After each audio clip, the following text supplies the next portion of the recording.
Hello guys, welcome to my channel গরম মশলা with MG. আজকে সম্পূর্ণ ভিন্ন পদ্ধতিতে ভীষণ টেস্টি চটজলদি রান্না করে নেওয়া যায় এমনই একটা কুমড়ো আলুর ছক্কা রেসিপি নিয়ে চলে যাচ্ছি রেসিপিতে। অবশ্যই নিয়েছি কুমড়োগুলোকে এরকম মাঝারি সাইজ করে কেটে নিয়েছি, কিছুটা আলুকে এইরকম একটু মাঝারি সাইজ করে কেটে নিয়েছি। কড়াইতে দিয়ে দিলাম সরষের তেল। এই রান্নাটা কিন্তু সরষের তেলে করলেই সবচেয়ে ভালো হয়। তেলটাকে খুব ভালো মতো গরম করে নিয়ে এর মধ্যে কেটে রাখা আলুগুলো দিয়ে দিলাম। একটু নাড়াচাড়া করে আমি কড়াইটাকে ঢেকে দেবো। মিডিয়াম ফ্লেমে 3 থেকে 3.5 মিনিট মতো ঢেকে আলুটাকে রান্না করে নিয়ে ঢাকাটা খুলে দিয়েছি। নাড়াচাড়া করে এর মধ্যে কেটে রাখা কুমড়ো দিয়ে দিলাম, স্বাদ অনুযায়ী লবণ দিয়ে দিলাম। এইবার আলু আর কুমড়োকে একটু ভেজে নিতে হবে। রান্নাটাকে তাড়াতাড়ি করার জন্য কড়াইটাকে আমি আবারও ঢেকে দেবো ওই 5 থেকে 5.5 মিনিটের জন্য। মিডিয়াম ফ্লেমে 5.5 মিনিট মতো রান্না করে নিয়ে কড়াইয়ের ঢাকনা খুলে দিয়েছি। দেখুন এরই মধ্যে কিন্তু কুমড়ো আর আলুর গায়ে কালার ধরে গিয়েছে এবং সবজিগুলো বেশ অনেকটাই সেদ্ধ হয়ে গিয়েছে। এইবার এই কুমড়ো আর আলুটাকে আমি তুলে নিচ্ছি।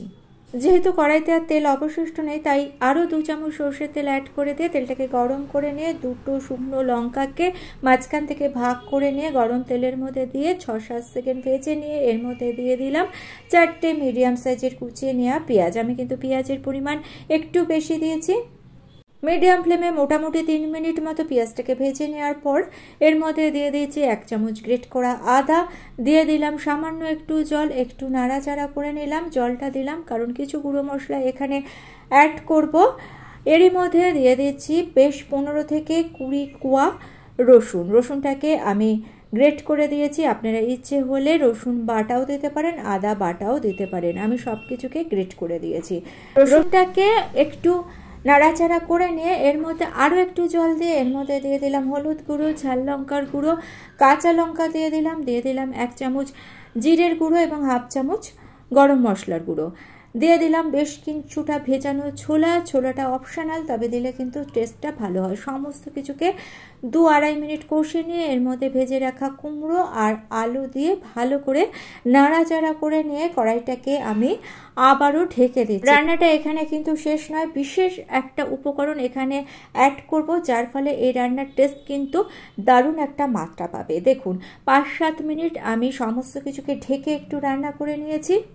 অন্যদিকে একটা বড় কাতলা মাছের মাথার মধ্যে স্বাদ অনুযায়ী লবণ আর হলুদ মাখিয়ে এটাকে আমি ভেজে নিয়েছিলাম, সেটা আপনাদের একটু দেখিয়ে দিই।